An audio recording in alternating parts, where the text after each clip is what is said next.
Welcome to the Physician Wealth Med podcast. It's wealth medicine for doctors. If you're a doctor and you have no time, it looks like you found us just in time. This podcast is for all doctors who would like to work on their personal wealth, but do not have traditional hours to do so because they have no time. We're here to jump into topics that will help you address your wealth both inside and outside of your practice so that you can live the life of significance you're dreaming of. You'll hear from your peers, you'll hear from industry professionals, and your host and wealth advisor, me, Kevin Sullivan. This is your time. Now let's get started with today's podcast.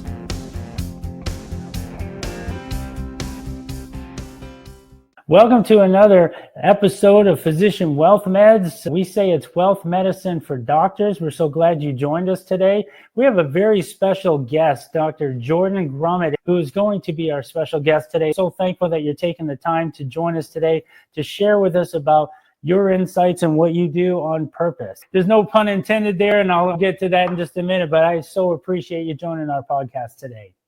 Kevin, thank you so much for having me. I'm excited to be here. Yes, thank you. Let me just tell you a little bit about Jordan. He was born in Illinois, and he found the spark to become a doctor after deeply a personal event reshaped his life's trajectory. The unexpected loss of his father, an oncologist, ignited a passion within him to practice medicine and instilled a unique vantage point that later worked seamlessly with financial expertise. And this helped him to explore profound notions like wealth, abundance, and financial independence with thoughtful and a critical lens. Completing his studies at the University of Michigan, Jordan earned his medical degree from Northwest University before embarking on a journey to internal medicine, and presently he serves as an associate medical director. With profound understandings of both medicine and finance, Jordan focuses on financial independence and wellness, and his passion started the launch of his Earn and Invest podcast in 2018. So obviously he's a fellow podcaster, and we love that. And in 2019, he was honored with the Plutus Award for Best New Personal Finance Podcast, followed by consecutive nominations for Best Personal Finance Podcast of the Year in 2020 and 2021. In August of 22, he wrote his first book, Taking Stock, a hospice doctor's advice on financial independence, building wealth, and living a regret-free life. In his second book, The Purpose Code, have it right here, came out in January of 2025, and you won't want to miss this, and you want to read it on purpose, I can tell you that. And whether you're in the medical profession or not, this book, you got to get your hands on that. It's a very good read. It makes so much sense. And in full disclosure, I just wanted to let you know that I was so impressed and inspired by your keynote address that you did that's posted on your website. I just went out to your website and I watched the whole thing. I couldn't shut it off. I was going through that, and you just resonated with me, because how many times do we try to find purpose and it just feels like another crack in the sidewalk? How do you get there? What do you call it? What's the meaning and all of that? And I was just so moved by it. So touch on some of those points too, as well as we go through this podcast today. Tell us about your background and where you are now. Thank you so much for having me. Basically, I was 7 years old. I idolized my father. He was an oncologist, and he went to round at the hospital one day, got a severe headache, and collapsed and died. He had a cerebral aneurysm. And being 7 years old, I figured somehow that was my fault, right? 7-year-olds think everything basically has to do with them. So I thought I must not be enough. I must not be special enough. I must not be worthy enough. And the story I eventually told myself is I could solve this whole issue, this trauma of my childhood, by just becoming a doctor like my dad. I could walk in his footsteps. It would solve everything, and then I'd be able to save people's lives, and it would be wonderful. And that became pretty much my purpose and identity as a kid. I wasn't interested in money. I wasn't interested in financial independence. I just wanted to be a doctor. And that wish carried me through all sorts of hardship. I had a learning disability. My mom remarried. I changed high schools and didn't know a single soul. When I was in college, I would spend all weekend studying while all my friends were basically going to the football games. I was sitting on Saturday morning in the law library, just trying to become the doctor I wanted to be. Lo and behold, I got there, practiced for a number of years, and burned out, and realized that becoming a doctor didn't bring my father back. It didn't fix the problem of my childhood. Furthermore, I couldn't save all these lives, as you well know some patients get sick and they just die or you can't fix them. Mm-hmm. And I was looking for a way out. I eventually discovered financial independence. I was incredibly lucky. This guy named Jim Dolly, the White Coat Investor, wrote this wonderful book and he sent it to me. I was writing a medical blog at the time and he wanted me to review it for my blog. So I read this book. It taught me what financial independence was. I realized that I was most of the way there. I eventually slowly left medicine and started doing things that lit me up, like writing books and podcasting. And I decided that I wanted to still do some medicine, but not everything. And the piece of medicine I liked was hospice and palliative care. So I had started doing it almost as a side hustle. And I loved it. And so I wrote my first book about what the dying could teach us about money and life. And a key part of that principle was that we should be putting purpose first before we build our financial framework. And interestingly enough, I went to promote this book. I went to conferences and people kept asking me, you keep on saying, find your purpose. Well, I have no idea how to do that. In fact, I don't think there is a purpose. And so I dove deep into the data about purpose and eventually end up writing the purpose code to kind of solve that basic question, that problem. People hear about purpose all the time, but they don't really know how to pursue it. And so I wanted to make that really clear. You're spot on. Okay, if you're listening to this podcast, he just said a lot in just a few minutes. Talk about purpose before wealth. Explain that a little bit. Well, so I had been dealing with my dying patients and I would be hearing their deathbed regrets and they would talk about everything but money. No one ever said, I wish I worked more nights and weekends. No one ever said, well, my net worth only made it to $500,000, but I really wish I made it to $1 million. They all started talking about things like, I really wish I had the energy, courage, and time to, and then fill in the blank. Like for one person that was writing a book. For another person, it was building a boat. For another person, it was reconnecting with someone in their life that they had lost track with. And so I started to realize is people had these regrets and it had everything to do with things like purpose and identity, and it had very little to do with money. And so I started thinking about the young people. I was doing the Earn and Invest podcast, and I was interviewing all of these authors and these entrepreneurs and these 7-figure business people, and they could tell me all about how to make money. But when I asked them, well, what does enough money look like? Or what is this all in service for? I got a lot of blank looks. And so I started thinking that our young people really could learn from the dying. And this piece they could really learn is you got to have an idea of who you are and what you want first.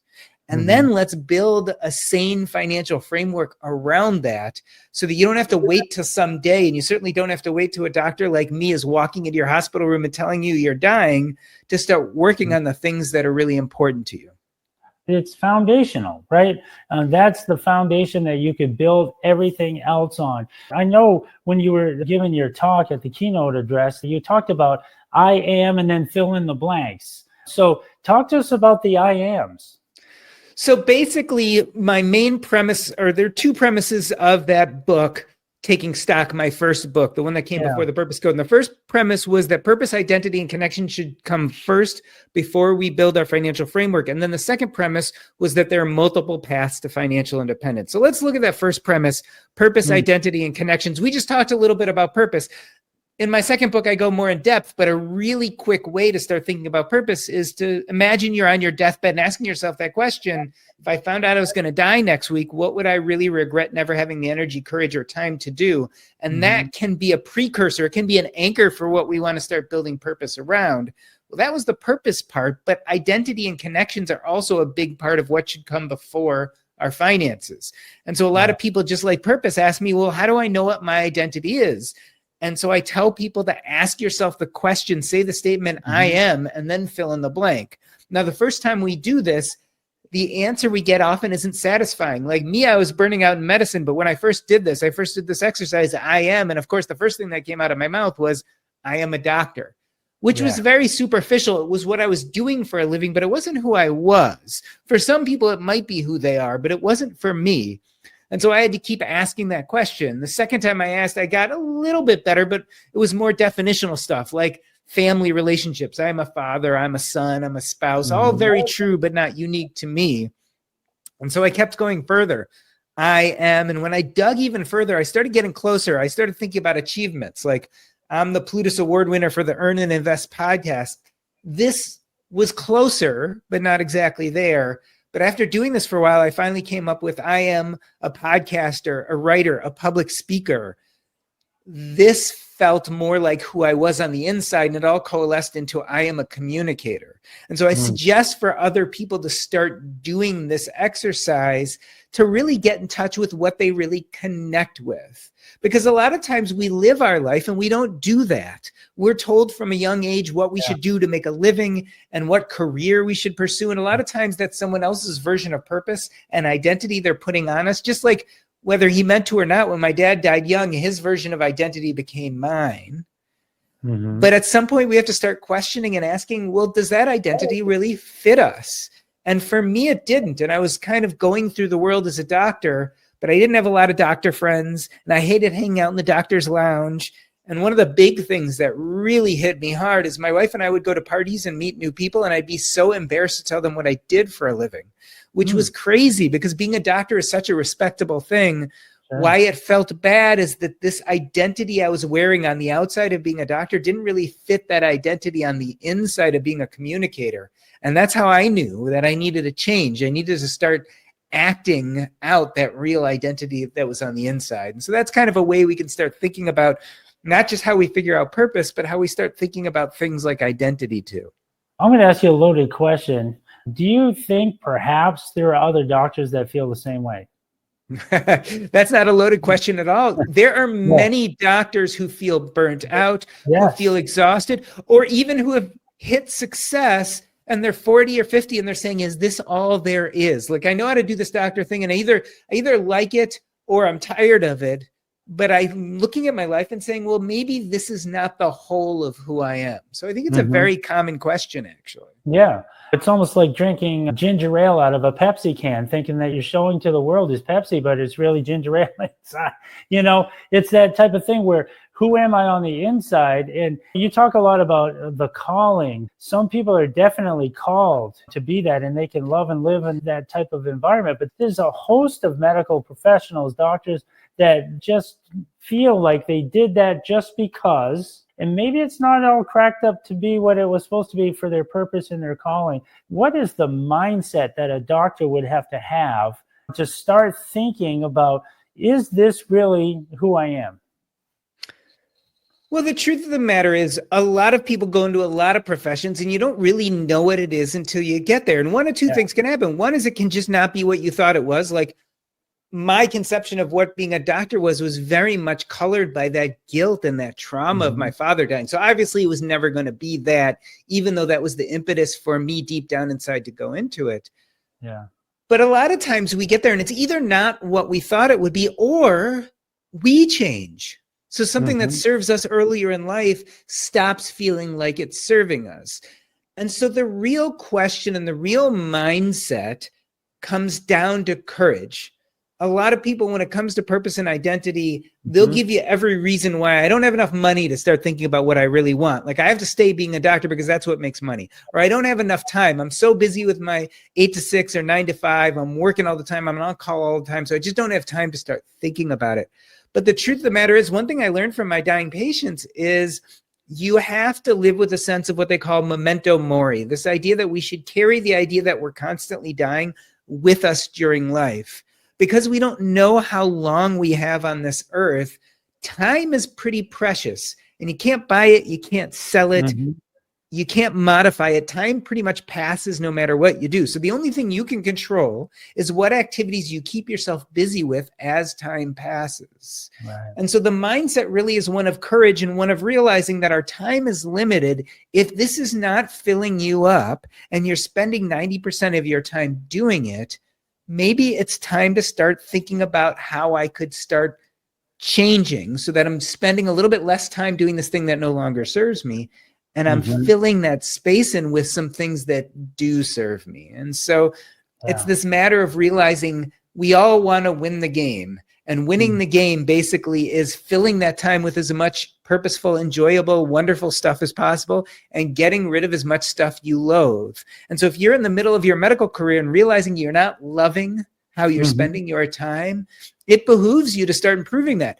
Maybe that means changing professions within your career, right? Maybe you're a surgical oncologist. Maybe you want to become an in-office oncologist. Maybe you're a general surgeon and maybe you want to transfer just to wound care. So some of it might be just switching within your profession. For other people, it might be much more drastic. Maybe you're a physician, but you actually like running the medical practice and you're much more administrative. Maybe it's time you let go of some of those clinical hours and started doing some more of those administrative hours. Maybe you're an entrepreneur. Maybe you're interested in medical inventions. Maybe it's time to step away from some of your clinical practice to start building that company you always dreamed of. So those pivots don't have to be drastic and immediate. But we've got to really think about, how do we win the game? How do we fill that time with as much appealing stuff as possible? And how do we get rid of that stuff we don't like? It means change, and change is always hard. It is hard. So, Will, what would you think for a doctor to say, maybe today's the day, because I've been thinking about this, maybe today's the day I'm just going to take 5 minutes and just do the I am exercise and see how far you can drill it down. This is who I am. I'm a communicator. I'm a podcaster. Believe it or not, I think if you're stuck in this place and you're like, I know something's wrong and I'm kind of exhausted by practice, or at least I don't want to fill my time here, as opposed to doing the identity exercise, I actually suggest we jump into some purpose exercises. Yeah. And specifically, people always tell me I don't know how to find my purpose. And I always tell people, you don't find your purpose, you build it. It's a very active thing. But you do have to understand some beckoning, some whisperings, some things that light you up so you can build a life of purpose around it. I call these purpose anchors. So what I actually tell people, really, I suggest is, you feel stuck in life. Let's start trying to figure out what your purpose anchors are. What are those things that light you up? And then we can start building a life of purpose around it. Believe it or not, the I am portion actually comes from action, and purpose is all about action in the present and future. So as opposed to doing that I am exercise, a lot of times, let's start looking for those purpose anchors. Let's start building some purpose in your life, and that will define who you become, believe it or not. You might define yourself right now as a doctor, but when you do these exercises to figure out your purpose anchors, and let's say you decide you love writing, it's those activities around writing that you start taking that help redefine who you are. Doctors, if you're hearing this today, you might want to be taking notes. Beautiful thing about the podcast is you can rewind, you can play this over, you can watch it again.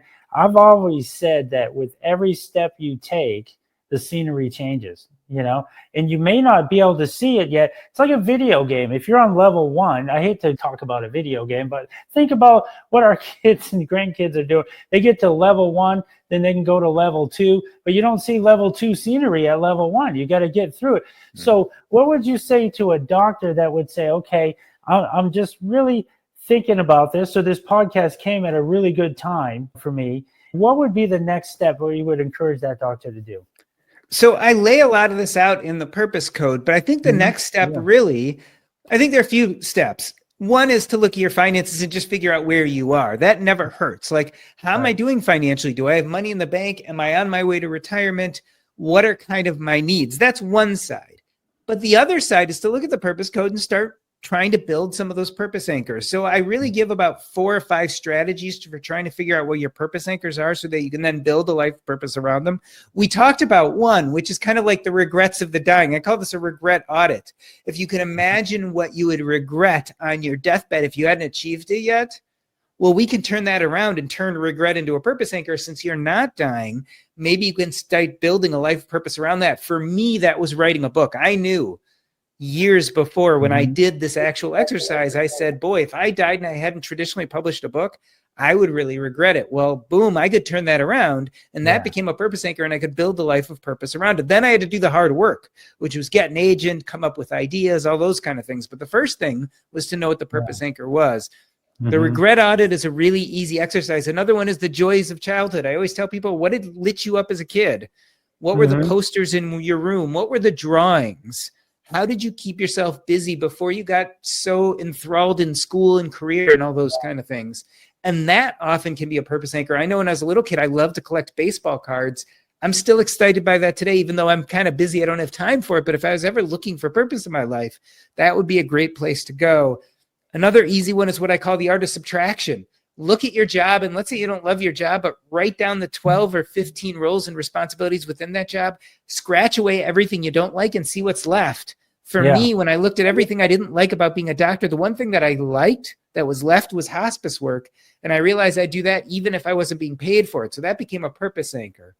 And last but not least, if those 3 exercises don't work, I always tell people the spaghetti method: throw a bunch of spaghetti against the wall and see what sticks. Try a bunch of new things. Say yes to people you normally don't say yes to. Put yourself in a little bit of an uncomfortable position for a few hours. Try something new and see if you like it. And if you are excited at the end of that day, that might be a purpose anchor for you too. That's excellent. Because if you do this, the future self that you're going to be someday is going to thank you for it. Yeah. Now we know what those purpose anchors are, and we can start building some activities around them. I want to write a book. Well, how am I going to do that? Well, maybe I'll hire a writing coach. But now I've really created this situation where I was kind of not winning the game because I was filling all my time being a physician. I wasn't enjoying it, and I wasn't using those hours well. But now I've identified one purpose anchor, and I've come up with one action related to the purpose anchor, which is I'm going to hire a writing coach to get better at writing. And now some of that time, maybe I was being a doctor. Some of that time I was wasting at home doing nothing. I'm going to be working with a writing coach. And so I've exchanged some time that wasn't being well utilized for some time doing something really purposeful. And so I've just begun to win the game, just by a little bit, right? Yeah. But what if you do that over and over again and build more of these purposeful activities in your life and get more of what you don't like? In a year or 2 years or 5 years, you could find that most of the time you're doing things you really like, and very little of the time are you doing things you don't like. And that's what a purposeful life looks like. And thus the scenery changed. The scenery changed, but it changed very minutely in the beginning. It was just identifying one thing that excited you and then building one activity around it. And what I find too is when you find your purpose, it makes it so abundantly clear that you can say yes to all the things that matter and no to everything else, because now you've already separated that. That's good stuff right there. And I correct you by saying you don't, again, only this has to do with the words, right? All I say is, again, you don't find your purpose, you build it and create it. So it's a very active thing, but you do have to identify some of those purpose anchors so you know what to build around. Absolutely. What else would you like to talk about? Maybe that's in the book. Well, I think it's key to realize that this is a really active process. It's something you have to work at. So figuring out what purpose looks like in your life and building a life of purpose are actually fairly straightforward. It's not as confusing as people think it is, but it's going to take work. It's going to be uncomfortable. Like you're going to have to do something different. And whenever you set out to do something different, it by nature places you in an uncomfortable place because you've never been there before. Yeah. But change can be uncomfortable, but that's also when you grow. And so the idea is it's going to take action. Like you're going to have to see past the lack of courage is what I usually say. Because again, it's probably not time and it's probably not money that's holding you back. It's probably courage. You're going to have to be courageous and try something new. You talk about the big P with anxiety and little P's that make up the big P. So remember when I was talking about, I was promoting the book, Taking Stock. I was giving these talks and telling people you had to put purpose before you built your financial framework. Right. People would come up to me at the end of these talks all angry and they'd be like, I have no idea what my purpose is. It makes me anxious. When people came to me with this conclusion, this idea, I was like, well, that makes no sense because I know purpose is supposed to be really good for you. So I went and I did a bunch of research. I looked at the literature and I found two things that seem to contradict each other. One is that purpose is associated with health, happiness, and longevity. Tons of studies that show this. Less heart attacks, less strokes, better health. Generally, you do much better. On the other hand, I found other studies, specifically one by Larissa Rainey, that showed up to 91% of people at some point in their life have something called purpose anxiety. This idea that trying to find your purpose causes you to be anxious, frustrated, and depressed. 91% of people at some point in life. So this was a paradox. How could purpose be both the most important thing, but also incredibly anxiety provoking? What I realized is that we get purpose wrong. We think of it as one thing, but it's probably two things. One of them is really good for us and it's associated with that health, happiness, longevity. One is probably more associated with anxiety. So I call these little P purpose and big P purpose. Big P purpose is the bad one. It's associated with anxiety, and big P purpose is very goal oriented. So it's very big and audacious because, in the United States, we say, if you can think it, you can build it. So this is the 7-figure business. This is becoming president. This is having the 6-pack abs. The problem with all those kind of things is to have and to succeed at big P purpose, you have to be the right person at the right time, saying the right things with the right genetics and a whole lot of luck. And most of us don't have that. So it's very scarcity mindset oriented because most people fail. It's all or nothing. You either become president of the United States or you lose. And there's nothing in between. It's so goal oriented that it actually makes people frustrated and anxious. And usually you fail. And so that's big purpose. And that's the one that makes us feel bad. Little p purpose, on the other hand, doesn't really concern itself with goals. It concerns itself with the process.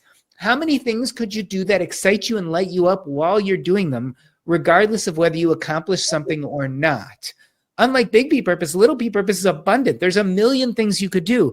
It's not all or nothing, because someone else can pursue their little p purpose and you can, and it's not winner takes all. Everyone can do it and we can all succeed. And so this is very abundant as opposed to scarcity mindset oriented. And so when we change from pursuing big P purpose to starting to pursue little p purpose, we find all the anxiety is peeled away. And we get a lot of the benefits from it. Now, society is geared towards big P purpose. Like if you look at social media, you have all these influencers and marketers. They're trying to sell us their version of big P purpose because they want to make money by trying to convince us that we have to wear the nicest clothes, travel to all the countries in the world, run the 7-figure business, and have the 6-pack abs. Most of us can't do those things, so we're going to be frustrated. But they try to sell us that version of purpose because usually they make money off it. Is there a difference between older doctors and younger doctors? Talk to us about this. So maybe let's start with the younger doctor first. So let's say the younger doctor's through med school, he's out and he's arrived, but he's finding out some of those little P's aren't aligning to where he might have thought before he got to where he is. What would you say to a doctor like that? Well, that's actually pretty straightforward. You are a young doctor, you just started practicing, you're not going to walk away from your practice. But you can develop those purpose anchors and start building some activities around them. So maybe you do that on a Saturday or Sunday. Maybe you do that during a lunch break. What do you love to do? What lights you up? And let's start building some activities around it. I'm a perfect example of this. As a young doctor, I loved writing. It had nothing to do with being a doctor. And so I started a medical blog back in 2002 or 2003. And I'd write at nights or during my lunch break. But here's what's magical. As I started liking medicine less and less and started liking writing more and more, all of a sudden opportunities started to come up. In fact, a medical website wrote me, they had read my blog and they said, how would you like to blog for our medical website? We'll pay you $500 a month. So all of a sudden, I actually was able to integrate that into my career, and I could give up some clinical activities because now I was making money doing writing, which was my little P purpose, which I thought had nothing to do with medicine. But it started to creep into my career because I was doing this thing that lit me up. And because it lit me up, I showed up as my best self. And so I created some fairly quality work, and other people noticed that work and wanted to work with me. That's beautiful. And so the key is, if you don't love your job, if you don't love your life, whether you're young or old or whoever you are, start trying to figure out what your little P purpose looks like and just build a little bit of it into your life. Maybe that's 30 minutes once a week. It doesn't have to do anything with your job. But when you start getting rid of time that you're not using well and replacing it with things that light you up, you're starting to win the game. And the more you do that and the more you develop, it starts to creep into the workplace. It starts to creep into your other time periods. I've known many successful individuals who had such a strong version of purpose outside of work that it couldn't help but creep into the work. And their jobs over years transformed because people saw how good they were at this and they found ways to incorporate it into their job. I've seen this over and over again. And you can definitely tell the difference, the before and after. So a doctor that says, well, is it too late for me? Obviously, in this discussion we're talking about, it's never too late, right? I deal with people on their deathbeds who are still talking about their regrets. And let me tell you, in the weeks they have left, we try to help them assuage those regrets in any way we can. And so you wanted to be a pro basketball player? Well, maybe we can call Make-A-Wish Foundation and Michael Jordan will come visit you. You feel bad about a relationship that didn't work? Maybe we can help give you the courage to find that person and resolve some things before you die. You wanted to write that great memoir and you never did? Maybe we get a transcriptionist in and you tell them your life story and we bind it in a book for you. So we even do those kind of things for people on their deathbeds when they have days, weeks, or months. Beautiful. I don't care if you're 60 years old. I don't care if you're 70 years old. I don't care if you're 40 years old. It is never too late. The time it's too late is when you're on your deathbed and you no longer have the energy or time left. A lot of people now have way more time and energy and even wealth than they realize. The excuse comes still down to courage. It's hard to face these things. It's hard to try doing something new. But now is the time, regardless of where you are. I couldn't have said it better. And it all comes right back to full circle. What would you like to tell our doctors if you had some closing remarks? So I want to make it simple. Purpose is abundant and it's straightforward. I used to think when people told me about finances and financial independence, because I didn't understand it, I thought it was the most complicated thing ever. And then this guy, Jim Daly, sent me his book. I read his book and I'm like, oh my God, this is so straightforward. I totally understand it. But until I read that book, I didn't understand. Well, I want to tell you, purpose is the same thing. It feels so ephemeral and difficult, and we struggle with it so much. But I'm here to tell you it's straightforward and abundant. You got to know the steps. But the steps are straightforward. Figure out what little P purpose looks like in your life. Figure out what your purpose anchors are, and then start building a life of purpose around it. Do those things, and you're going to find yourself feeling a lot less stuck. Yes, love it. Make sure you check out the Purpose Code. If you like to read the materials of our guests, and I got to tell you, whether you have an MD behind your name or not, this is a great book. It's a great read. And like I said, as we started the podcast, you nailed it on purpose. So I appreciate you doing that. Thank you for joining us today. I appreciate your time. Kevin, thank you so much for having me. Yeah, thank you. That's our podcast for today. And remember, if you're not working on your personal wealth, who is? Please share this podcast with your friends and colleagues, and make sure you subscribe, like, and share. Any questions about what you heard today, please send an email to kdsullivan@lpl.com. Physician Wealth Meds, wealth medicine for doctors.